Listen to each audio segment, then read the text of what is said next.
P लिया, thank you. अब आप थोड़ी देर लेट जाओ, है ना? हाँ, पर ऊधम नहीं करना है आपको, ठीक है ना? ऊधम नहीं करना है। हाँ प्लीज, है ना? ठीक है तो कह देते हो आप, लेकिन आप पूरा ऊधम करते रहते हो। करते हो बेटा आप। आ जाओ भाई, आ जाओ। गुड इवनिंग, लेट जाओ आप। हाँ हाँ हाँ। मम्मी को भी खांसी हो गई है। हाँ मम्मी को भी खांसी हो गई है। जो मम्मी का बाबू बात नहीं मानता तो हो जाती है। Good evening, good evening, good evening, कैसे हैं? हाँ बस यही कसर पूरी करवा लो तुम। ये इंसान अगर यहाँ खड़ा हो गया ना तो मैंने तो हाथ जोड़ लिए, तुम जानो और फिर ये जाने, ऐसा वाला हाल कर लो। आ जाओ, हम कहाँ चल रहे थे बेटा? साइको एनालिटिकल थ्योरी पे चल रहे थे हम, है ना? इसी पे तो चल रहे थे, psycho analytical theory. Psycho analytical theory पर हम लोग चल रहे थे, जिसमें हमने बात की थी मनोविश्लेषणात्मक सिद्धांत की हम लोगों ने बात की थी, है ना? कैटल हार्नी वही हैं जिन्होंने इनकी, कल जो मैंने बताया था, इनकी लेनी देनी कर दी थी, मतलब कतई बेइज्जती का नाश कर दिया था। तो उनके बारे में भी पढ़ेंगे हम, नव फ्राइडियन के बारे में पढ़ेंगे।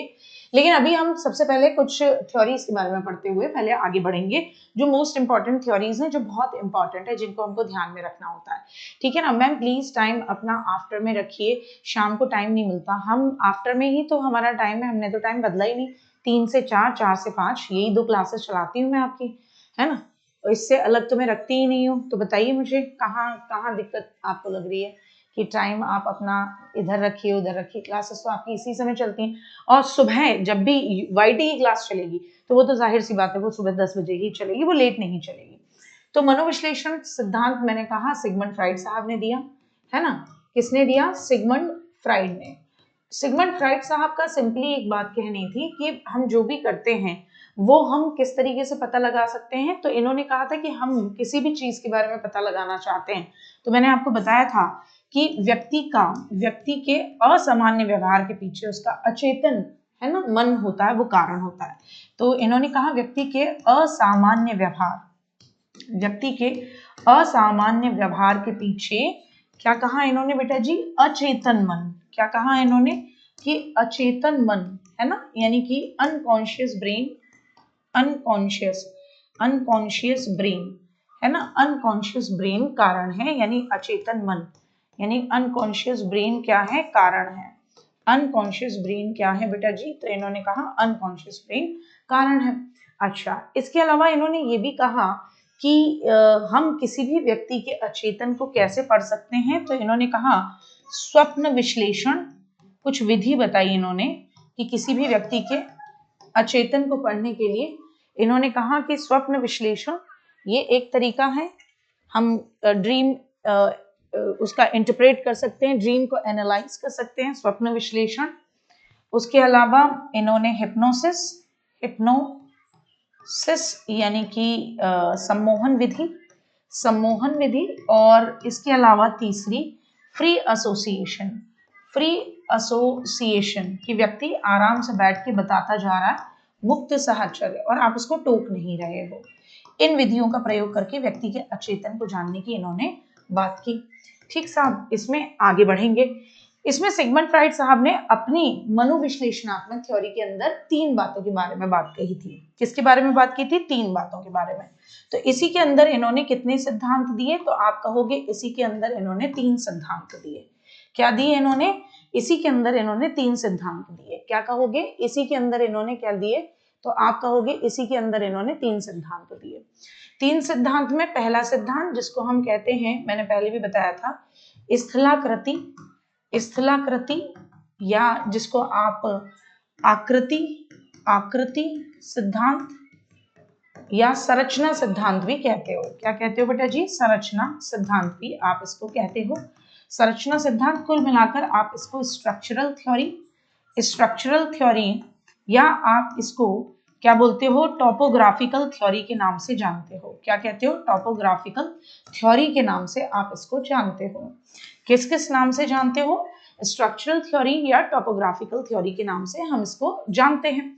इसके अंदर इन्होंने कहा कि आपका मन किसकी तरह है, आइसबर्ग की तरह है। मन किसकी तरह है, आइसबर्ग की तरह है। आइसबर्ग का मतलब बर्फ की चट्टान की तरह है। किसकी तरह, बर्फ की चट्टान। आइसबर्ग का मतलब क्या बेटा जी, बर्फ की चट्टान की तरह है। तो लोगों ने पूछा मतलब बताइए कैसे, तो इन्होंने सिंपली कहा कि जिस तरीके से बर्फ की चट्टान केवल 10% ही पानी के ऊपर दिखती है, ऐसे ही हमारी पूरी पर्सनालिटी में केवल 10% ही हमारा सक्रिय मन है, यानी कॉन्शियस ब्रेन है, यानी हमारा सचेतन मन है। क्या कहेंगे, चेतन या सचेतन मन है। क्या कहेंगे, चेतन मन या सचेतन मन के तौर पर इन्होंने कहा कि केवल 10% ही हमारा कॉन्शियस ब्रेन होता है। क्या कहेंगे, 10% ही हमारा कॉन्शियस ब्रेन होता है। ठीक है ना, हाँ बिल्कुल 10% ही दिखता है, बिल्कुल ऐसे ही हम कह सकते हैं। और 90% जो होता है वो हमारा क्या है, तो कहा 90% हमारा अनकॉन्शियस। क्या कहा, अनकॉन्शियस यानी कि अचेतन मन है। 90% क्या है हमारा, अनकॉन्शियस मन यानी कि अचेतन मन होता है। ठीक साहब, इसमें इन्होंने कहा यहाँ ये कुछ चेतन और अनकॉन्शियस के बहुत पहले ये कुछ बीच में होता है जिसको हम अर्धचेतन या अवचेतन कहते हैं। याद रख, अर्धचेतन या अवचेतन, जिसको प्री कॉन्शियस या प्री कह लो या सब कॉन्शियस कहते हो। क्या कहते हो, प्री कॉन्शियस या सब कॉन्शियस ब्रेन आप इसको कहते हो।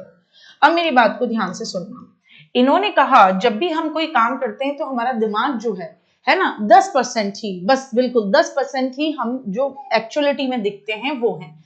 तो इन्होंने कहा कि जो हमारा चेतन मन है और जो हमारा अर्ध है, अर्धचेतन, जिसको हम अवचेतन भी कहते हैं, और जो हमारा अचेतन मन है, क्या, जो हमारा अचेतन मन है, बोले ये हमारे मन के या हमारे दिमाग के 3 हिस्से हैं।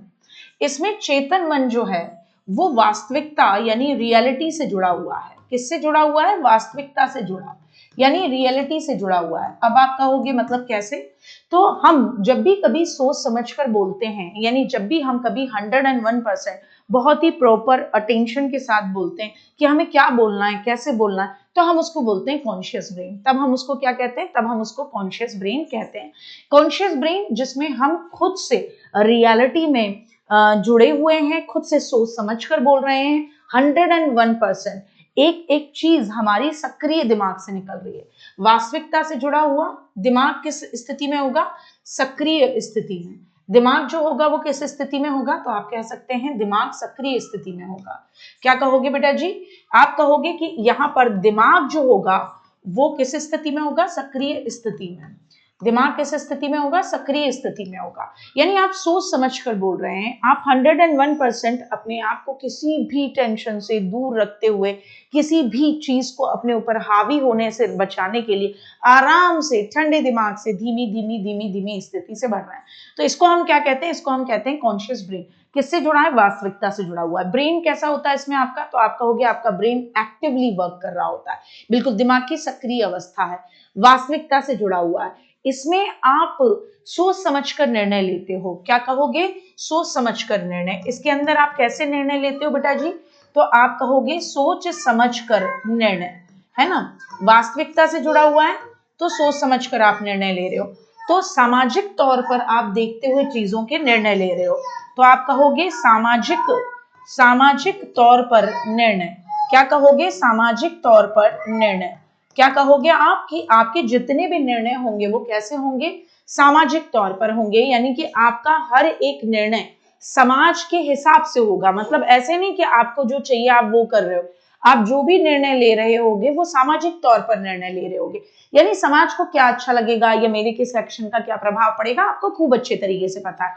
आप कतई वो नहीं बन जाओगे, वो कौन था जो भारत से पैसा लेके भाग गया था, वो कौन था जो भारत से पैसा लेके भाग गया था बेटा, उस व्यक्ति का नाम बताना जो भारत से पैसा लेके भाग गया था, क्या नाम था उसका, जो मतलब जिसकी किंगफिशर वो थी, क्या बोलते हैं, एक कंपनी थी जिसमें एयरलाइंस भी खरीदी थी, बाद में बियर भी थी, ठीक है ना, ये सब कुछ जो था बताएंगे जल्दी से। किंगफिशर का मालिक जो था क्या नाम था उसका, कुछ तो था ना उसका नाम, है ना, कुछ तो नाम था ना उसका, मैं नाम भूल रही हूँ उसका, चोर का, जो अभी ब्रिटेन में जाके रहता है। और मैं, नहीं नहीं, नीरव मोदी तो बाद में आया है बेटा। हाँ हाँ, माल्या, माल्या, विजय माल्या, वीएम, वीएम, विजय माल्या। तो इन ये, अगर आपका कॉन्शियस ब्रेन आपके ऊपर हावी होगा तो आपके सारे डिसीजन किस पे होंगे, सामाजिक तौर पर निर्णय लोगे, क्या करना है, कैसे करना है, कैसे नहीं करना, क्या नहीं करना है, क्या करना, क्या दिक्कत है।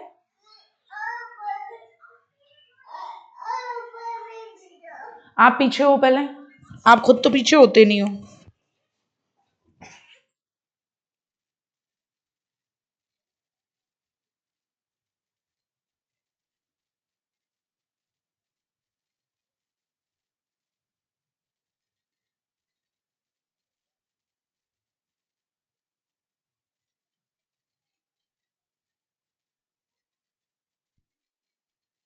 सामाजिक तौर पर होंगे तो सोच समझ कर निर्णय लोगे, अच्छा बुरा सब देखते हुए बढ़िया तरीके से, तो आपका कोई भी निर्णय गड़बड़ नहीं होगा।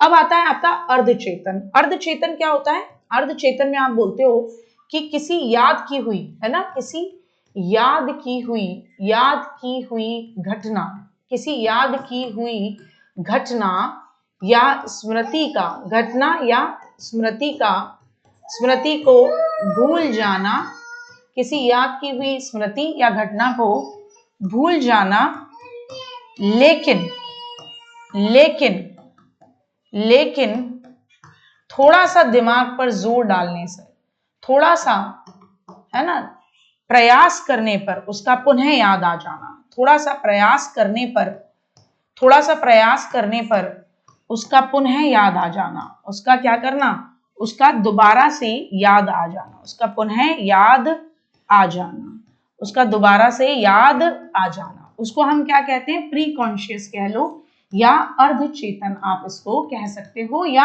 सब कॉन्शियस आप कह सकते हो। अब इसको हमें समझना है एक बहुत ही जबरदस्त तरीके से कि अर्धचेतन, प्री कॉन्शियस, या जो हमारा, जिसे हम क्या बोलते हैं, सब कॉन्शियस कहते हैं, उसको हम क्या कहते हैं कि भैया जैसे एग्जाम टाइम में हमने किसी चीज को याद किया लेकिन हम भूल गए, तो वो हमारी कहाँ थी, वो हमारे ज्यादा अनकॉन्शियस में नहीं गई थी, वो हमारे कॉन्शियस और इससे थोड़ा सा, कॉन्शियस ब्रेन से थोड़ा सा नीचे गई थी।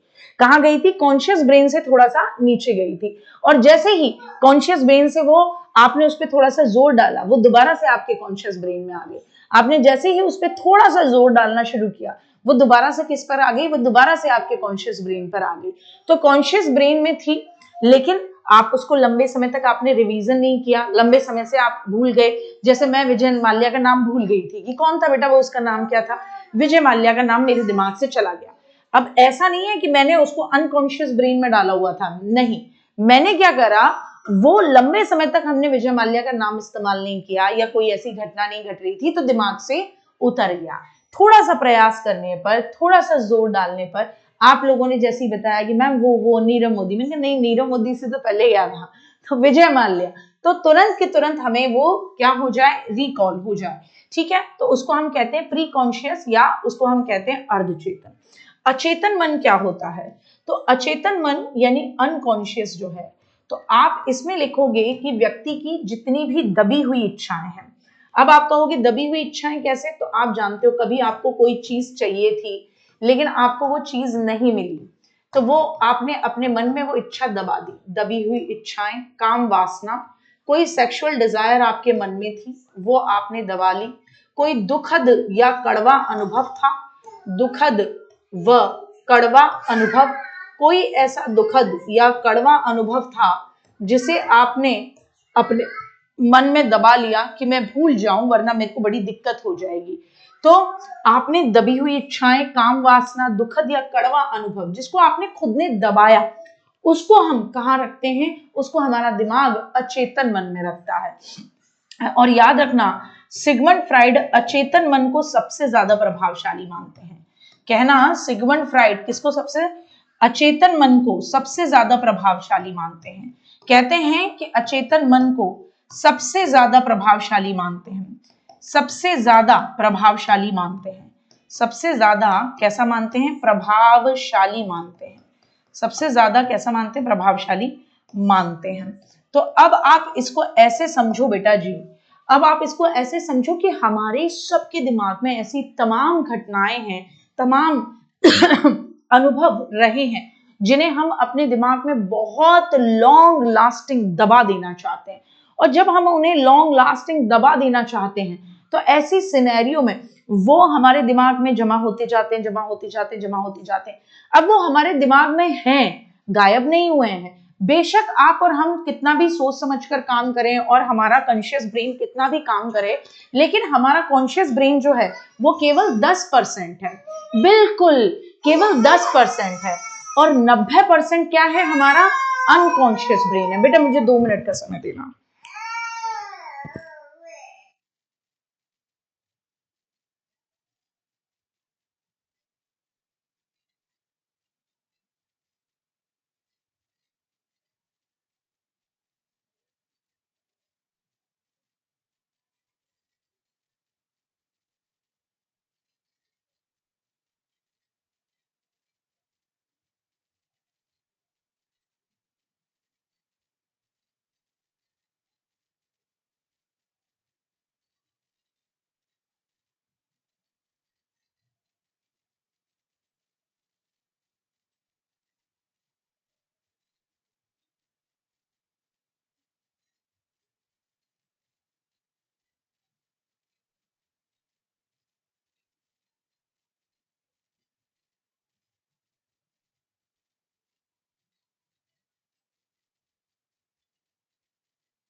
चलो चलो चलो, ठीक है। अभी हो रही है मम्मी की पढ़ाई, आप भी करा लो चुपचाप से, देखो ठीक है ना। तो ये इन्होंने कहा हमारा अनकॉन्शियस ब्रेन बहुत इंपॉर्टेंट होता है, ठीक है।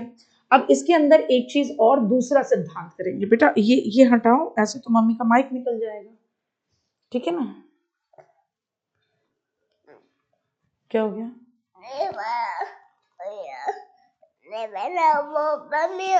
चलो आप यहाँ बैठ जाओ, लाओ मैं हटाती हूँ उसको। हाँ बहुत गर्मी है, तो मम्मी ने तो आपको मना ही किया था, आप नहीं माने थे।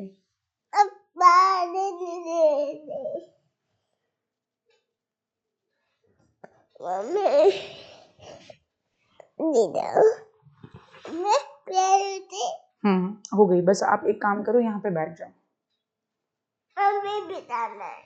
हाँ ठीक है, अब थोड़ी देर मम्मी को चुपचाप से पढ़ा देना, तो थोड़ी देर बैठ जाओ, आप किसी और चीज से खेल लो। ये लो ये लो ये लो ये लो, ठीक है। इन सबको इसके अंदर डाल के, बॉक्सेस में डाल के खेल लो। क्यों? ये लो जल्दी।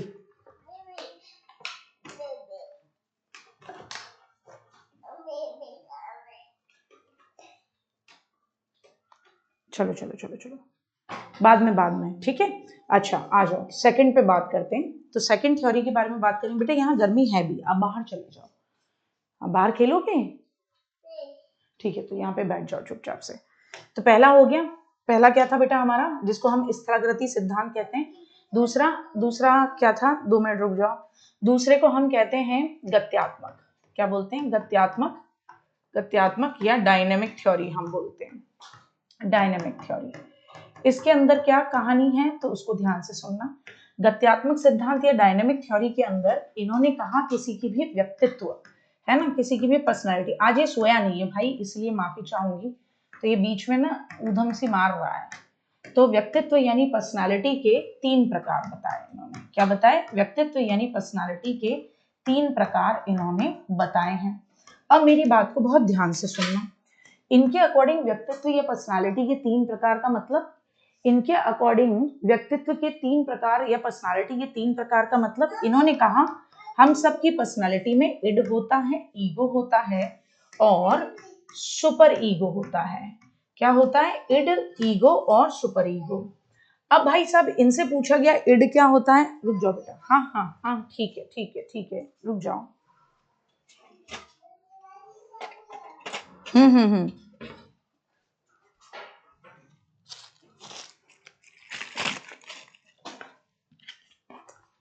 लाओ मैं दे दूंगी, आप बस धीमे बोलो। तो इनसे पूछा गया इड क्या होता है, तो इन्होंने कहा भैया इड का मतलब है इदम। इड का मतलब क्या है? इदम। तो इनसे पूछा गया इड इदम मतलब क्या? बोले हम सबकी पर्सनालिटी में एक होता है जानवर। हम सबकी पर्सनालिटी में क्या होता है? तो एक होता है जानवर, जो कि हमें हमेशा अपने फेवर की चीजें करने के लिए कहता है कि भैया जिससे तुम्हें फायदा मिले, जिससे तुम्हें सुख की प्राप्ति हो, वो काम किए जाए। तो उसको इन्होंने क्या नाम दिया? इड। इड नाम दिया। बोले सेम टाइम पे हमारी पर्सनालिटी में ईगो भी होता है। तो लोगों ने पूछा ईगो क्या होता है? तो कहा ईगो होता है वो जो कि इस चीज पे डिपेंड करता है, ईगो होता है वो जो कि इस चीज पे डिपेंड करता है कि बैलेंस बना के रखे, क्योंकि हमें समाज में रहना है। तो वो कॉन्शियस ब्रेन से जुड़ा हुआ है, तो वो हमें हमारे ऊपर जानवर को हावी नहीं होने देता, क्योंकि इस समाज में न तो जानवर रह सकता है, न ही देवता रह सकता है। तो बोले ईगो होता है वो हमें प्रैक्टिकल लाइफ से जोड़ कर रखता है, जो हमें एक तरीके से सामाजिक निर्णय लेने के लिए साथ में मिला के रखता है। तो उसको हम क्या कहते हैं? उसको हम कहते हैं ईगो। उसको हम क्या कहते हैं बेटा जी? उसको हम कहते हैं ईगो। ठीक है, अब तो नहीं रोगे? ठीक है, चलो ये लो, अब मम्मी लिखा ले। Thank you. चलो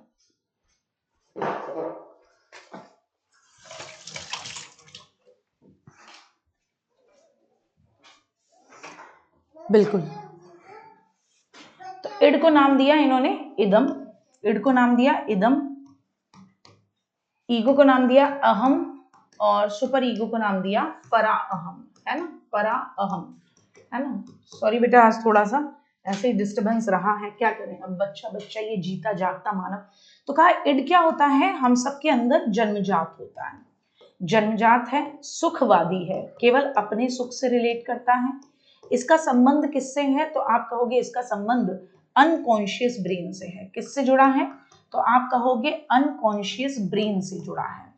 अनकॉन्शियस ब्रेन से जुड़ा है। तो आपके अंदर का जानवर जिसे आपने दबा के रखा हुआ है, जो सुखवादी है, जो अपने सुख से रिलेट करता है, वो उसको बात निकालने की बात करता है। ठीक है ना? तो ये जन्मजात है, सुखवादी है, अनकॉन्शियस ब्रेन से जुड़ा है, इड जिसे आप कहते हो। और ये जो इड है, ये जो इड है, ये जो है, ये न केवल अनकॉन्शियस ब्रेन से जुड़ा है, जन्मजात है, सुखवादी है, बल्कि ये मानव के अंदर क्या है? मानव में दानव का काम करता है। क्या है? मानव में दानव। क्या है? मानव में दानव है। क्या है? मानव में दानव है। मानव में क्या है?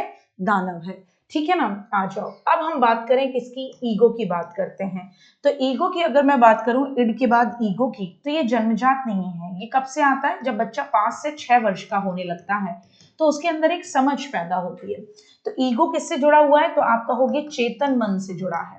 किससे? चेतन मन से जुड़ा है। तो ये जन्मजात नहीं है साहब, इसको आप अर्जित करते हो, समझते हो, ये सुखवादी नहीं है। ये किससे जुड़ा हुआ है? तो आप कहोगे सामाजिक है। ये किससे जुड़ा है? सामाजिक तौर पर जुड़ा हुआ है। इसमें क्या देखते हो आप? सामाजिक जुड़ाव देखते हो। और क्या है भैया? ये मानव में मानव है। क्या है? मानव में मानव। और ये किसी भी तरीके के कुसमायोजन, किसी भी तरीके का जो कुसमायोजन होता है, यानी माल एडजस्टमेंट होता है, किसी भी तरीके का जो माल एडजस्टमेंट होता है, किसी भी तरीके का जो माल एडजस्टमेंट होता है, यानी कुसमायोजन से बचाव करने में मदद करता है। ठीक है ना? ठीक है, बहुत मजा आ गया। ठीक है, थैंक यू सर। तो इड क्या होता है? तो इड के बारे में हम बात करें, है ना? इड के बारे में बात करें, सुखवादी। तो इड क्या है? सुखवादी। जैसे ये इंसान है, अपने सुख में मस्त है, इसको बात करनी है कि मम्मी मेरी होनी चाहिए, मम्मी क्यों इधर उधर जा रही है, क्यों पढ़ा रही है, मेरे को अभी कीवी काट के खानी है तो अभी मेरे को कीवी दो। ठीक है ना? तो ये वाली सिचुएशन, हाँ मैं जनरली बेटा सुला ही देती हूँ, लेकिन आज ये सोया नहीं, क्या करें अब, ये भी अपनी मर्जी के मालिक आदमी है ना। हम तो अपने तरीके से चलते हैं, पूरी प्लानिंग से कि मम्मी इतनी बजे तक खाना खिला दूंगी, इतनी बजे तक सुला दूंगी, है ना? तो इतनी बजे के तक बच्चा सो जाएगा, तो फिर उसके बाद मेरी क्लासेस रहेंगी, एकदम आराम से रहेंगी। इसने कहा ले मम्मी आज मैं तुम्हें बताता हूँ। तो ये छोटे बच्चों में क्या हमें देखने को मिलता है? इड देखने को मिलता है कि अपने में मस्त है, सुखवादी है, जन्मजात है, अनकॉन्शियस ब्रेन से जुड़ा है कि नहीं मेरा करो। अभी जैसे अभी कहा, मैंने कहा बेटा 2 मिनट में देती हूँ, इसने मुझे लिखने भी नहीं दिया, कहा mummy mummy please, mummy please, mummy please, kiwi दो, कीवी दो, कीवी दो। तो फिर मैं पढ़ाते पढ़ाते अभी अभी काटी है मैंने इसके लिए कीवी, फिर काट के इसको दी है, तब जाके इसका पटर पटर पटर पटर मुंह बंद हुआ है। तो ये बच्चे के अंदर हमें देखने को मिलता है, जनरली जन्म से लेकर 2 साल तक देखने को मिलता है।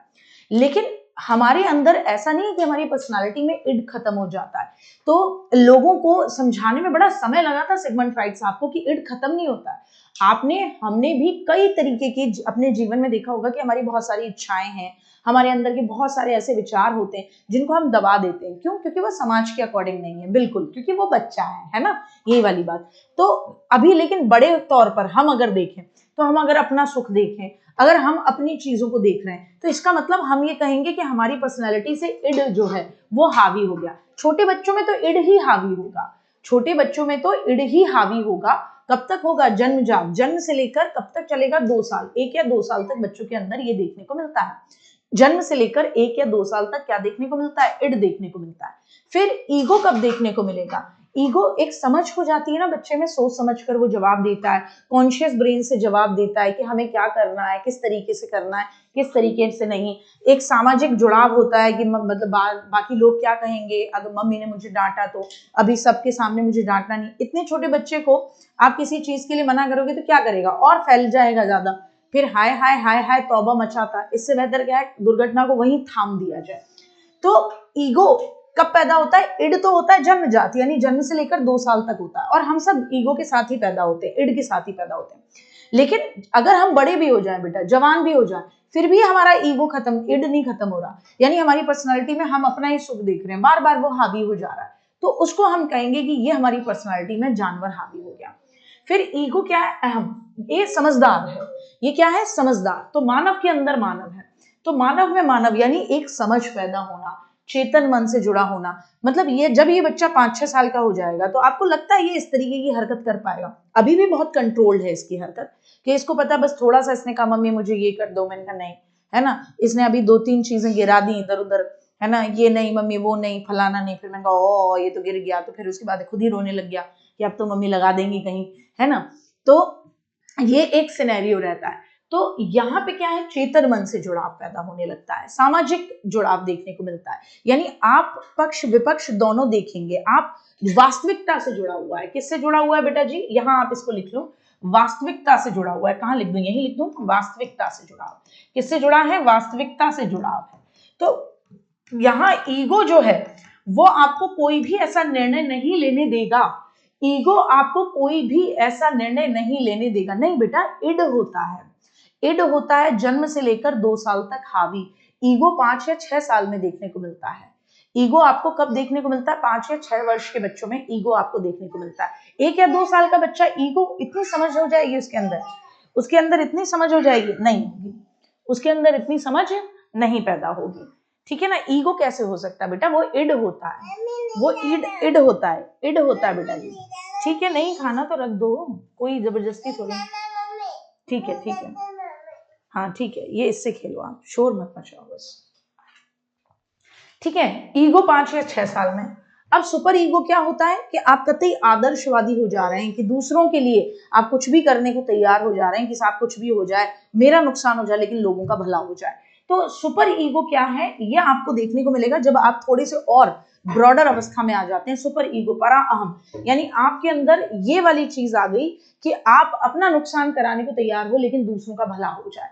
तो इस स्थिति में सुपर ईगो आपको बाद में देखने को मिलेगा, यानी कि आप ये सुपर ईगो का समय देखोगे तकरीबन आपकी किशोरावस्था में देखने को देख सकते हो। कोई बच्चा 10 वर्ष के बाद देख सकता है परा अहम, तो कभी भी हो सकता है 10 वर्ष के बाद कभी भी आपको सुपर ईगो देखने को मिल सकता है। 10 वर्ष के बाद आपको कभी भी क्या देखने को मिल सकता है बेटा जी? Super ego. अब ये किससे जुड़ा हुआ है सुपर ईगो? ये भी कुसमायोजन का जिम्मेदार होता है। आपको बता दूं, ये चेतन मन से जुड़ा हुआ नहीं है, ये सामाजिक तौर पे भी नहीं जुड़ा है। ये क्या है? मानव में देवता, मानव में क्या है? देवता। क्या है बेटा जी? ये मानव में देवता है। क्यों? और इसकी अत्यधिकता, ये आदर्शों की और नैतिकता की अधिकता देखने को मिलती है। आदर्शों व नैतिकता की अधिकता, आदर्शों और किसकी? नैतिकता की अधिकता आपको देखने को मिलती है। आदर्शों और नैतिकता की आपको क्या देखने को मिलती है? अधिकता देखने को मिलती है। और इसके अंदर एक चीज को और याद रखना बेटा जी, कि ये भी है ना कुसमायोजन का कारण है। कुसमायोजन यानी ये आपको सोसाइटी में एडजस्ट नहीं होने देगा, कुसमायोजन का कारण। अब मेरी बात को ध्यान से समझना, मैं बिल्कुल सिगमंड फ्राइड साहब के तरीके से समझाऊं तो सिगमंड फ्राइड साहब ने कहा कि इड जो होता है ना वो आपको समायोजन नहीं करने देगा, वो आपको दिक्कत देगा, वो आपको समायोजन नहीं करने देगा। क्यों? क्योंकि आप अपने ही हित के बारे में सोच रहे हो, अपने ही सुख के बारे में सोच रहे हो, किसी दूसरे के सुख के बारे में तो सोच ही नहीं रहे। इसको आप ऐसे समझ लो कि अगर आप ये कहो, मम्मी कह रही है बेटा मेरे सिर में दर्द हो रहा है, आप कह रहे हो कि ठीक है मम्मी कोई दिक्कत नहीं, चाय बना लाओ। मम्मी के मन में आ रही होगी डंडा लेके एकदम सूट दें यहीं पे इसको, लेकिन आप क्या कर रहे हो, आपके अंदर इड आ गई है, आपको दूसरे का दुख समझ में ही नहीं आ रहा, दूसरे का दर्द समझ में नहीं आ रहा, आपको क्या लग रहा है कुछ भी हो जाए मैं अपना बेस्ट बेनिफिट कैसे निकाल सकता हूं। तो इड जो है हमारे अंदर जानवर है, ये भी कुसमायोजन का कारण है। एक समय पर आपके अंदर अगर इड हावी हो, हम सबकी पर्सनैलिटी में तीनों चीजें होती हैं, लेकिन सब कैसे कैसे डेवलप होते हैं, तो मैं आपको बताऊं, इड जन्मजात तौर पर हमारे अंदर है। ईगो जो है वो 5 या 6 साल के जब हम होते हैं तो हमारे अंदर अवेयर होना शुरू करता है। सुपर ईगो 10 वर्ष के बाद हमारे अंदर जागृत होना शुरू होता है। तो सिचुएशन ये है कि हम अपने फायदे के लिए कर रहे हैं, तो क्या होगा, ऐसी सिनेरियो में हमारे रिश्ते अच्छे तो नहीं चलेंगे, थोड़े समय बाद माल एडजस्टमेंट को समायोजन हो जाएगा। अब सुपर ईगो, अब आप अपना नुकसान कर दे रहे हो, कोई आपसे कह रहा है कि सुनो सुनो सुनो, तो आप कह रहे हो हाँ कि है ना आप कितने हैंडसम हो, आपका ये डॉलर है कितना अच्छा है, आपको तुरंत लगा हाँ हाँ हाँ डोला बहुत अच्छा है। अब वाइफ ने कहा कि वो जो देखो मैं कल है ना तुम्हारे कार्ड को ले गई थी और उससे ना मैं 20,000 रुपए की शॉपिंग कर आई हूँ। अब पति एकदम से कुछ कहने ही वाला था, तभी कह दिया वाह क्या डोले हैं, क्या बाइसेप्स हैं, वाह बहुत बढ़िया वगैरह है ना, हाँ बहुत बढ़िया, और तुम्हारे चेस्ट वेस्ट भी बढ़िया लग रहे हैं, क्या बात है, यहाँ पे तुम्हारे कट्स भी आ रहे हैं। बंदा भूल ही जा रहा है। तो अब ये क्या है, अब आप सामने वाला ये कह रहा है अरे मैं तो कमाई तुम्हारे लिए रहा हूँ, अपने लिए तो रहा ही नहीं। तो इसे आप बोलोगे सुपर ईगो, यानी कि आदर्शवादिता। बहुत सारे लोग होते हैं ना आदर्शवादी दिखाने के लिए, जैसे आजकल विवाह होते हैं तो लोगों ने डिसाइड कर रखा है कि हमें आदर्शवादी अपना विवाह दिखाना है, तो लोग मतलब इस तरीके का विवाह दिखाते हैं कि उसमें म्यूजिक तो होता ही होता है, वो ऐसे करके नोट लड़की के ऊपर ऐसे करके वारने का एक नया तमाम तरीके की रीलें आपने देखी होंगी। तो ये क्या है, हमारे अंदर की एक आदर्शवादिता, हम ये देख रहे हैं कि लोग इस तरीके से काम कर रहे हैं, तो हम भी अपने आप को आदर्शवादी दिखाना चाहते हैं, तो कोई नुकसान हो जाए तो हो जाए। तो यही चीज यहाँ पर हम में देखने को मिलती है, मानव में देवता आदर्श और नैतिकता की अधिकता होती है, ये भी नुकसान। अब ईगो होता है जो 5 या 6 साल में जाके डेवलप होता है, ये हमारे अंदर एक समझदारी पैदा करता है, ये हमें किसी भी तरीके से क्या नहीं करने देगा, हमारी लंका नहीं लूटने देगा। कौन नहीं लूटने देगा बेटा, ईगो। ये 5 से 6 साल में पैदा होता है, हमारे जब हम होते हैं तब हमारे अंदर दिखाई देने लगता है।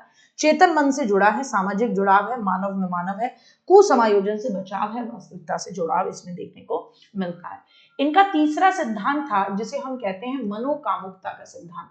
क्या कहते हैं बेटा जी, मनोकामुकता का सिद्धांत कहते हैं। क्या कहते हैं बेटा जी, इसको मनोकामुकता का सिद्धांत कहते हैं, यानी इसको हम कहते हैं किस नाम से जानते हैं हम इसको, साइको सेक्सुअल डेवलपमेंट कहते हैं। क्या कहते हैं, साइको सेक्सुअल डेवलपमेंट हम इसको कहते हैं, यानी हम इसको मनोकामुकता का सिद्धांत कहते हैं, या साइको सेक्सुअल डेवलपमेंट थ्योरी के नाम से आप इसको जानते हो। अब इसके अंदर ना गुड्डा याद रखना है, इन्होंने एक ऐसी बात कही जिसको लेकर ही सारे लोग इनसे बिल्कुल अलग हट गए।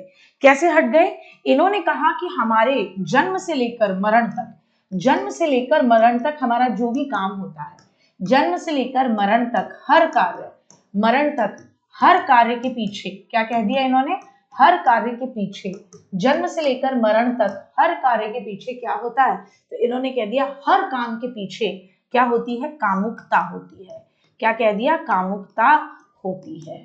अब भैया यहीं पर इनके मामले गड़बड़ा गए। अब इन्होंने 5 स्टेजेस दी ये साबित करने के लिए, इन्होंने 5 स्टेजेस दी ये साबित करने के लिए कि हर स्टेज में, इवन जब बच्चा छोटा था तब भी उसके अंदर कामुकता थी। तो लोगों ने कहा अरे छोटा बच्चा भगवान का रूप होता है, तुम उसमें कह रहे हो कि उसके अंदर कामुकता है। इन्होंने कहा हाँ। तो इन्होंने 5 स्टेजेस दी हैं जिसको आप कैसे याद रखोगे, ओरल, ओ ए, मेरे साथ बोलो, O A P L G, O A P L G, है ना। पहली स्टेज इन्होंने नाम दिया ओरल स्टेज। ओरल का मतलब मुखीय अवस्था। क्या कहा बेटा जी, मुखीय अवस्था यानी ओरल स्टेज।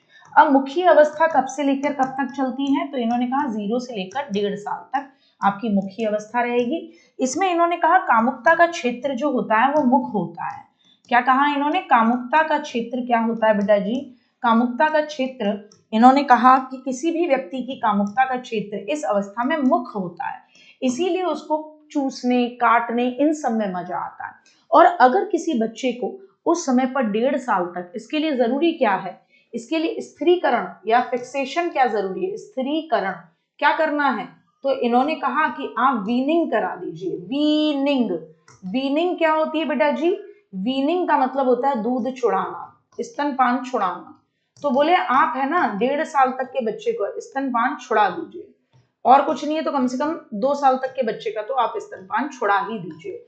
क्यों, वीनिंग कर दीजिए, वरना बाद में ये बच्चे बड़े होकर धूम्रपान करने लगते हैं, क्योंकि इनकी स्थिरीकरण यानी फिक्सेशन नहीं होता, यानी इनके अंदर जो कामुकता का क्षेत्र मुख था, आपने इनको ना वो चीज जो आपको सही समय पर रोक देनी है या बंद कर देनी है, वो आपने नहीं किया, आपने उसका दूध नहीं चुड़ाया, अब भी उसकी कामुकता बढ़ी रही, तो फिर धीरे धीरे उसको आदत हो जाएगी कि मुंह में कुछ होना चाहिए, कुछ ना कुछ खाने पीने का उसको लगता रहेगा। तो ये पहली स्टेज हो गई गुड्डा। दूसरी स्टेज दूसरे पेज पे लिख देते हैं। दूसरी स्टेज हो गई एनाल स्टेज। दूसरी स्टेज क्या हो गई, एनाल स्टेज। तो एनाल स्टेज जिसको हम बोलते हैं गुदीय अवस्था, क्या कहते हैं बेटा जी, जिसको हम कहते हैं गुदीय अवस्था, कब से लेकर कब तक चलती है, तो कहा गया कि भाई ये चलती है 1.5 साल से लेकर 3 साल तक चलती है गुदी अवस्था। इसमें कामुकता का क्षेत्र क्या होता है, एनस, एनस यानी गुदा होती है। तो आपने देखा होगा इस उम्र का बच्चा ना अपने सूसू पॉटी में खेलता है ना, आपने देखा होगा ना, है ना। हाँ बेटा, ये साइकोलॉजी कहती है कि फिक्सेशन करना जरूरी है, वरना ऐसा बच्चा ही बाद में बड़े होकर धूम्रपान करेगा अगर उसका स्थिरीकरण नहीं किया, वो तंबाकू खाने वाला बच्चा बनेगा। तो इसीलिए स्तनपान एक निश्चित उम्र के बाद छुड़ा देना चाहिए, है ना। आप ज्यादा से ज्यादा 2 साल बाद छुड़ा दो, WHO कहता है 2 साल बाद आप छुड़ा दो, 2 साल बाद आप माँ का दूध छुड़ा के नॉर्मल ऊपर की फीडिंग कराना आप लोग शुरू करा सकते हो। तो आपने देखा होगा ये आप इसको साइकोलॉजी के हिसाब से देखना, आपको ये कहने लगे ये मैम अब पुराने जमाने में तो 5-5 साल के बच्चे भी मम्मी का ही दूध पिया करे, और देखो कितने हष्ट पुष्ट बालक हुआ करे। तो बेटा सब हुक्का गड़गड़ाने वाले हुआ करते थे, बाद में सबको लगता था अब क्या तलब हो रही है, बोले बीड़ी पियेंगे, आ जाओ, फिर सब बीड़ी जलाई ले, कोई ऐसे पी रहा है बीड़ी, कोई ऐसे पी रहा, ऐसे वाले भी लोग देखे होंगे तुमने। मैं तो कई बार ये सोचती थी, ये जो इस तरीके से बीड़ी पीते हैं, ये बीड़ी का ठूंठ किधर लगाते हैं, किस तरीके से पीते हैं, क्या लॉजिक है इनका कि यूं करके ये बीड़ी पीते हैं। फिर बाद में पता पड़ा वो कुछ और होता है, वो बीड़ी नहीं होती, वो कुछ और जुगाड़ होती है ना। हम मुझे ये लगता था इसके भी हाथ में बीड़ी है, पर ये अलग तरह की बीड़ी है। तो गुदी अवस्था, तो यहाँ पे आपने देखा होगा बच्चा अपने एनस सुसु पॉटी के एरिया से खेलता है, इसीलिए आपने देखा होगा छोटे छोटे बच्चों को आप लोग क्या करते हो, वो अंडरगारमेंट्स पहनाते हो, बहुत कंपलसरी होता है। हमारे जितने भी बड़े बुजुर्ग होते हैं छोटे बच्चों को कभी भी ये नहीं कहते कि आप इन्हें अंडरगारमेंट मत पहनाओ, कभी भी उनको नंगू पंगू नहीं घूमने देते, whether the boy whether the girl. क्यों, क्योंकि बच्चे का कामुकता का क्षेत्र ये है एज पर सिगमंड फ्राइड साहब। तो वो ये कहते हैं ये जो बच्चा अपने सुसु पॉटी से खेलता रहता है या अपने सुसु पॉटी के ऑर्गन से खेलता रहता है, उसके पीछे का कारण यही है। तो यहाँ हमें क्या करना होगा, फिक्सेशन के लिए टॉयलेट ट्रेनिंग देनी होगी।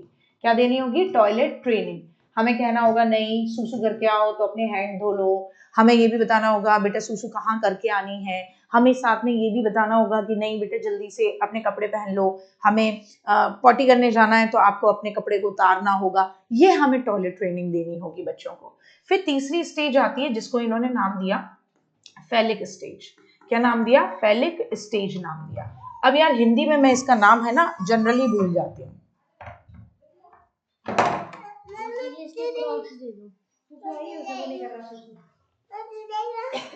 बेटा 2 मिनट रुकना भाई, आओ आओ आओ,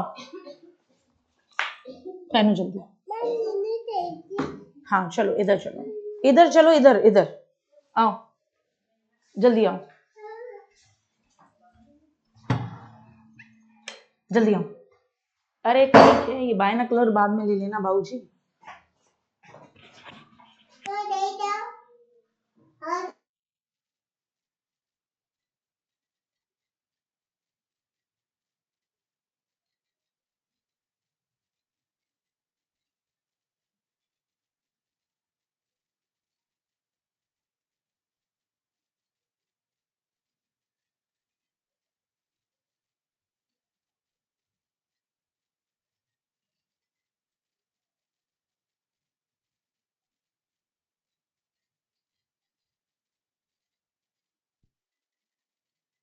बताइए जल्दी, फैलिक स्टेज को हिंदी में क्या कहते हैं? ये 3 से लेकर 6 वर्ष तक चलती है बेटा। वो लेटेंट स्टेज होती है जिसको सुप्तावस्था कहते हैं। तो फैलिक स्टेज को हिंदी में क्या कहते हैं? ठीक है ना, फैलिक स्टेज को हिंदी के में क्या कहते हैं बेटा? वही रोज सो जाता है। आपने कभी इसको देखा आपकी क्लास में कभी भी उधम करते हुए? बताइए, कभी भी देखा? नहीं, वो जगा रह गया, जगा रह गया, अब क्या करेगा? ठीक है ना। फैलिक स्टेज को क्या कहते हैं? बिल्कुल, बहुत बढ़िया, लैंगिक अवस्था कहते हैं हम। क्या कहते हैं? लैंगिक अवस्था हम उसको कहते हैं।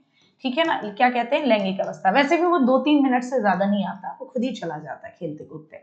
तो 3 से लेकर 6 वर्ष का ये बच्चा होता है। अब इसके अंदर ऑडिपस और इलेक्ट्रा कॉम्प्लेक्स पैदा होता है। ऑडिपस एंड कौन सा? तो आप कहोगे ऑडिपस एंड इलेक्ट्रा कॉम्प्लेक्स इसके अंदर पैदा होता है। अब ऑडिपस क्या होता है बेटा जी? तो आप कहोगे ऑडिपस का मतलब है, ऑडिपस का मतलब क्या है बेटा जी? तो आप कहोगे ऑडिपस एंड इलेक्ट्रा। ऑडिपस का मतलब क्या होता है बेटा जी? तो याद रखना, ऑडिपस कॉम्प्लेक्स होता है लड़कों में। ऑडिपस क्या होता है? बॉयज में होता है, बॉयज में होता है। इसमें क्या होता है? पिता के प्रति जलन। पिता के प्रति क्या होती है इनके मन में? पिता के प्रति जलन और माँ के प्रति प्रेम होता है। और माँ के प्रति क्या होता है? प्रेम। माँ के प्रति क्या होता है बेटा जी? तो आप कहोगे माँ के प्रति प्रेम होता है, पिता के प्रति जलन होती है। और इलेक्ट्रा कॉम्प्लेक्स क्या होता है? लड़कियों में होता है। इलेक्ट्रिसिटी से याद रखना, गर्ल्स। इलेक्ट्रा कॉम्प्लेक्स किस में होता है? गर्ल्स में होता है। इनमें माँ के प्रति प्रेम होता है। इनमें, इनके मन में माँ के प्रति क्या होती है? जलन। माँ के प्रति जलन और पिता के प्रति प्रेम होता है। पिता के प्रति क्या होता है इनके मन में? पिता के प्रति प्रेम होता है। ठीक, ये अपोजिट डायरेक्शन के प्रति, यानी अपोजिट जेंडर जो कि इनके माता पिता हैं उनके प्रति इनके मन में प्रेम होना, और जो सेम जेंडर है उनके प्रति इनके मन में द्वेष होना। तो इसके स्थिरीकरण के लिए क्या कहते हैं? तो कहते हैं इसके स्थिरीकरण के लिए, जैसे लड़का है या लड़की है, वो अपने ही माँ बाप के व्यवहार को क्या माने? आदर्श माने। इसके स्थिरीकरण के लिए क्या है कि बच्चा जिस भी, जैसे लड़कियां हैं तो वो अपनी माँ के, जिससे वो जलन करती है, उसके व्यवहार को ही आदर्श माने। तो सेम जेंडर के व्यवहार को, मेरी बात को ध्यान से समझना, सेम जेंडर के व्यवहार को क्या मानना? आदर्श मानना। तब आपका वो क्या होगा? स्थिरीकरण, फिक्सेशन होगा, आदर्श मानना। जैसे इलेक्ट्रिसिटी, तो इलेक्ट्रा, इलेक्ट्रिक कॉम्प्लेक्स क्या होता है? लड़कियों में होता है। इलेक्ट्रा कॉम्प्लेक्स क्या होता है? लड़कियों में होता है।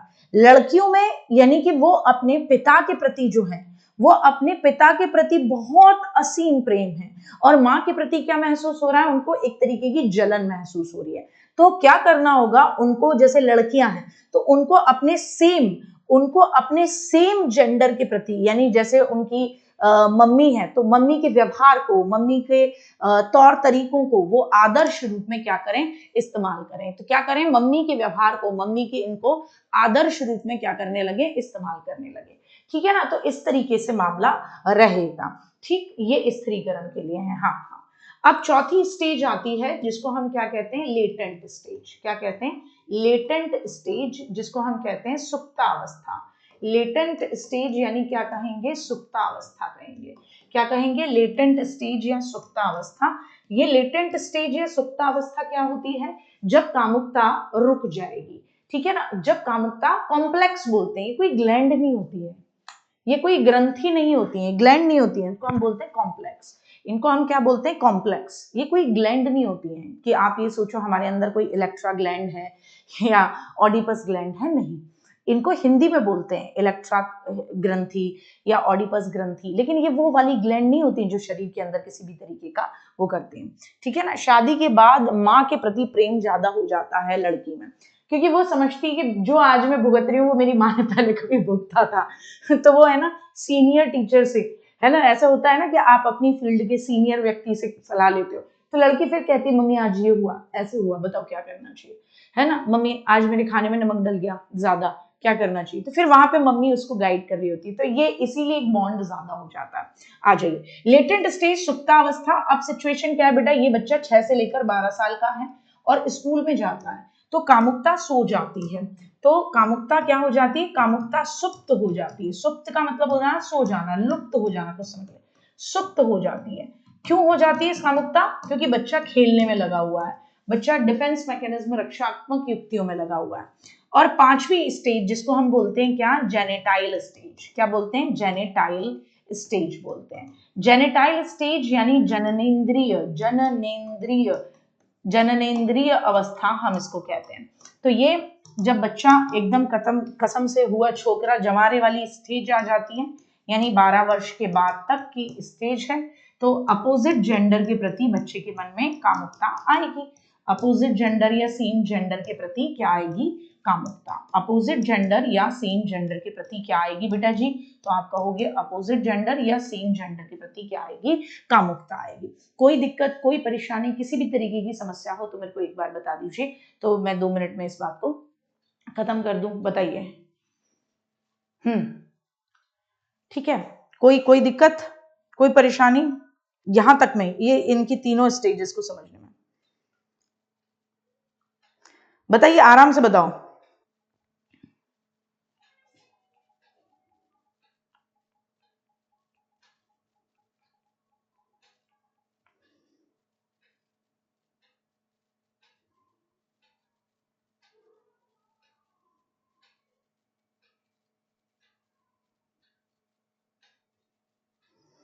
ठीक, कोई दिक्कत नहीं, यहां तक में क्लियर है, बहुत बढ़िया। अब मेरी बात को ध्यान से समझना। इसके अलावा भी उन्होंने कुछ शब्द दिए हैं, वो नेक्स्ट पेज पे लिखाती हूँ। जैसे इन्होंने एक शब्द दिया है नार्सिसिज्म। नार्सिसिज्म जो आजकल बहुत फेमस है, आपने सुना होगा, नार्सिसिस्ट के बारे में बात होती है, नार्सिसिज्म। अब देखो नार्सिसिज्म क्या है? स्वमोह जिसको हम बोलते हैं, स्वमोह, है ना। हालांकि ये किशोरावस्था में और बचपने में हमें देखने को मिलता है कि बच्चा केवल खुद के बारे में ही बात करता है, ठीक है ना, तो खुद के बारे में ही डिस्कशन करता है। तो खुद के बारे में ही डिस्कशन करना, खुद के बारे में ही देखना, खुद को ही सब कुछ समझना, उसको हम क्या कहते हैं? नार्सिसिस्ट कहते हैं। लेकिन ये बचपन में या किशोरावस्था में थोड़ा ज्यादा देखने को मिलता है कि यूं यूं करके बच्चा अपने आप को निहार रहा है। लेकिन आप बड़े हो जाओगे फिर भी आप कुछ लोगों को देखोगे कि वो नार्सिसिस्ट हैं। कैसे नार्सिसिस्ट होते हैं? कि स्वमोह उनमें होगा, मतलब वो आपका नुकसान कर देंगे, उनको कोई फर्क नहीं पड़ता, लेकिन वो अपना फायदा उठा के देखेंगे। मतलब उनको ये है, आप ये कह रहे हो मैं ऑफिस के लिए देर हो रहा हूँ या मैं ऑफिस के लिए देर हो रही हूँ, और उनको कुछ नहीं करना, उनको क्या करना है? शीशे के सामने सज के सवर के बस खड़े रहना है, खुद को निहारना है। लेकिन क्योंकि उनको खुद से जो सेल्फ ऑब्सेशन है उसको आप कैसे खत्म करेंगे? तो ये नार्सिसिस्ट लोग जो होते हैं इनको पर पीड़ा में आनंद आता है। पर पीड़ा यानी दूसरे को दुख पहुंचाने में, दूसरे के पेन में आनंद आता है, दूसरे के दुख में इनको क्या फील होता है? आनंद महसूस होता है। दूसरे के दुख में इनको क्या महसूस होता है? तो आप कहोगे दूसरे के दुख में इनको आनंद आता है। तो ये नार्सिसिस्ट लोग जब आपके, है ना, जीवन में कभी आए तो भैया समय पे ही इनसे अलग हट जाना। They are the biggest red flag. क्या मैम, क्या ज्यादा दिन तक बच्चे को माँ का दूध पीने से धूम्रपान के चांस बढ़ जाते हैं? ऐसा सिगमंड फ्राइड साहब कहते हैं। WHO कहता है 2 साल तक माँ को दूध पिलाना चाहिए अपना, उसके बाद माँ को खुद को थोड़े से नुकसान होने लगते हैं। क्योंकि दूध क्या है, आप खुद इस बात को समझिए कि आपके शरीर के अंदर जो एक हार्मोन होता है जिसको आप बोलते हो लैक्टिन हार्मोन, ये लैक्टेशन करने में मदद करता है, ये दूध बना रहा है आपके अंदर। अब माँ की बॉडी के अंदर के न्यूट्रिएंट्स जो हैं वो चले जा रहे हैं, तो इसको थोड़ा सा आपको ध्यान रखना होता है कि एक समय के बाद आपको इन चीजों का, मतलब बच्चे को टोटली माँ के ऊपर फीड नहीं रहने देना चाहिए। एक और रीजन होता है, बेटा ये तो मुझे नहीं पता अभिमन्यु, ये मैं पूछ के बताऊंगी सैटरडे को क्लास चलेगी या नहीं, क्योंकि मेरी जब रोहित भैया से बात हुई थी तो उन्होंने कहा था चलेगी, तो मुझे लगा कि नहीं, तो मतलब नहीं चलेगी, तो मैंने आपको बता दिया। अब आप कह रहे हो कि क्लास हुई थी, तो मैं पहले खुद पूछूंगी, है ना, तब मुझे पता लगेगा कि सैटरडे में क्लास होती है या नहीं होती। क्योंकि मेरे से पूछा था तो रोहित भैया ने कहा नहीं, सैटरडे क्लास नहीं चलेगी, सैटरडे संडे 2 दिन इनके क्या चला करेंगे? वाईटी पे प्रैक्टिस सेट चला देंगे या कुछ स्पेशल क्वेश्चन आंसर्स। तो मैंने कहा यार मेरा तो एक पक्का रखना, तो मैं हफ्ते भर में जो क्वेश्चन आंसर कराया करूंगी वो मैं करा दिया करूंगी। तो ये एक रीजन था। आ जाओ, तो ये एक हो गया नार्सिसिस्ट। एक इनका शब्द है लिबिडो, लिबिडो, है ना, जिसको इन्होंने क्या कहते हैं? जीवन ऊर्जा या काम ऊर्जा कहते हो आप, सेक्सुअल डिजायर कह लो आप इसको, सेक्सुअल डिजायर, जिसको ये जीवन ऊर्जा भी कहते हैं, जीवन ऊर्जा। तो जिस काम में आपकी लिबिडो ज्यादा होगी वो काम आप बहुत जबरदस्त करोगे। इन्होंने 2 तरीके की मूल प्रवृत्ति बताई। इनके आलोचक कल पढ़ेंगे, और इनके आलोचक पढ़ने के बाद कैरन हार्नी, एक वो मैंने क्वेश्चन में पढ़ाई दिया था उनको, और दूसरा यूंग साहब बहुत इंपॉर्टेंट है, और एक है एरिक एरिक्सन। तो इन सबको लेते हुए चलेंगे और फिर अब्राहम मैस्लो के ऊपर भी बात करेंगे, ठीक है ना। आ जाओ। अच्छा, क्लास हुई थी मैम जी केवल सीडीपी को छोड़कर। हम तो मेरे को पता ही नहीं था ना, तो क्योंकि मैंने जब पूछा तो मुझे कह दिया कि नहीं होगी, तो मैंने तो उस हिसाब से लगा लिया। चलो कोई नहीं, वो उसको मैनेज कर लेंगे, ठीक है ना। इन्होंने क्या बताई, 2 प्रकार की मूल प्रवृत्ति बताई है। क्या बताई है, 2 प्रकार की मूल प्रवृत्ति, यानी कि इन्होंने 2 तरीके की बेसिक इंस्टिंक्ट बताई है। मूल प्रवृत्ति यानी क्या बताई है गुड्डा, बेसिक इंस्टिंक्ट। बोले हम सब के अंदर ना 2 तरीके की मूल प्रवृत्ति होती है, बेसिक इंस्टिंक्ट बताई।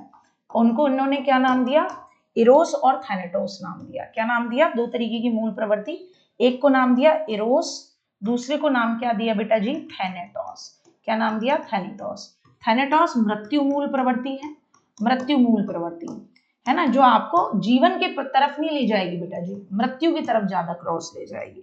जैसे आप क्या कहोगे, थैनेटोस में मृत्यु मूल प्रवृत्ति में कौन कौन सी है, जलन है ना, क्रोध है ना, और क्या कह सकते हो आप, ईर्ष्या, जलन, क्रोध, गुस्सा, और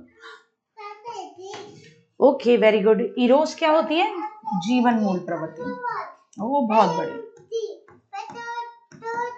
अरे वाह बहुत बढ़िया।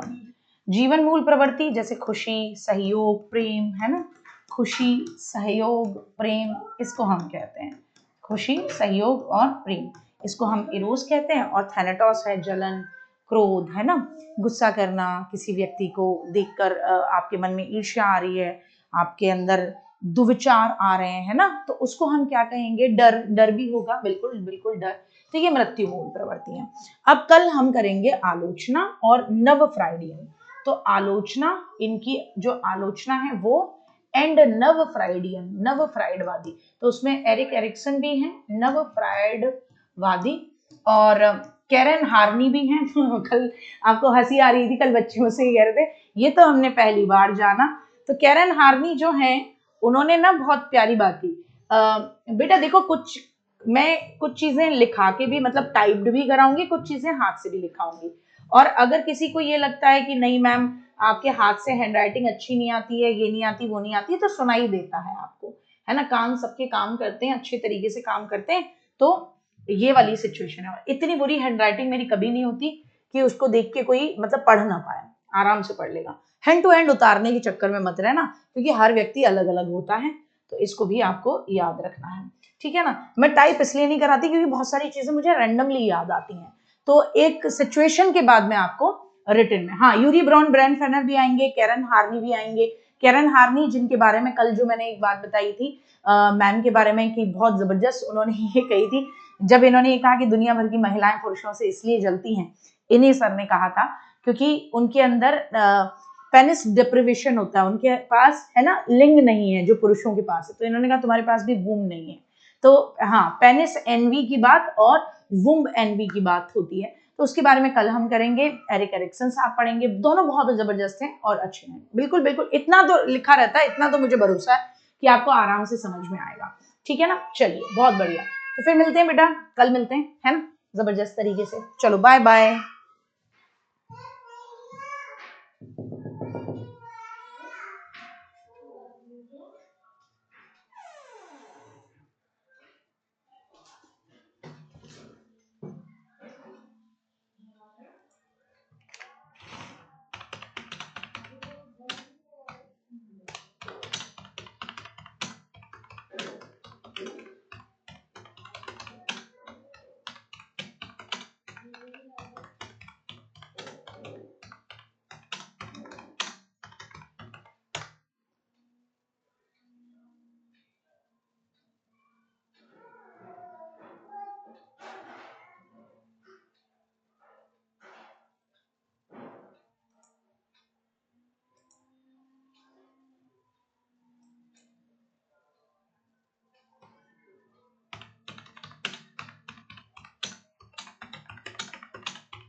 आपने मैसेज ग्रुप में 6 बजे का मैसेज डाल रखा है ना।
ऐसे करके यूं करके घुसा हुआ है यूं करके फोन में, और जब मैंने फोन ले लिया ना तो ऐसे जानबूझ के क्लास में रो के दिखा रहा है। ये ज्यादा जिद्दी तो हो गया है ये। ना मैं फिर माइक बंद करके मैंने चप्पल उठा ली, 2 मिनट में आवाज बंद हो गई। रोके ये समझता है इसकी रोके जिद्दी पूरी हो जाएगी। ओ नूडल्स क्या है नीचे? मेरे नीचे तो कुछ नहीं है। कोई नहीं, कल तक मैं ठीक हो जाएगा, वो दे दूंगी तो इसको। कल तक मैं ठीक हो जाएगा, कल की क्लास और 6 बजे की कर लूंगी, फिर इसको ले आऊंगी तो ये अपने समय पे सो जाया करेगा।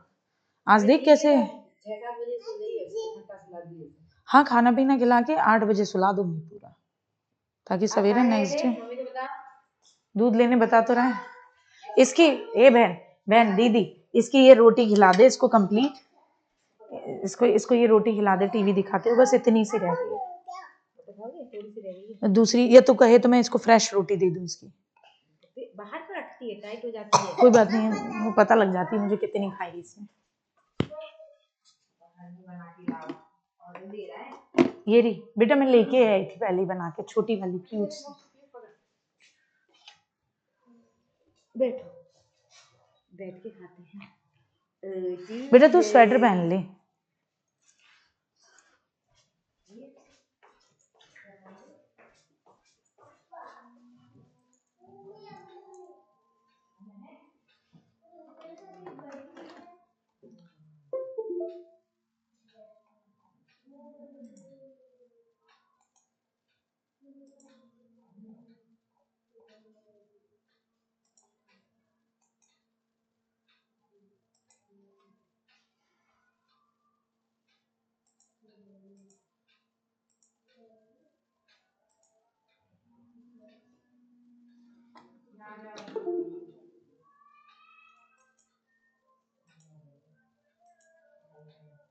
बस जैसी क्लास हो बेटा, चल रहे हैं अपन तो।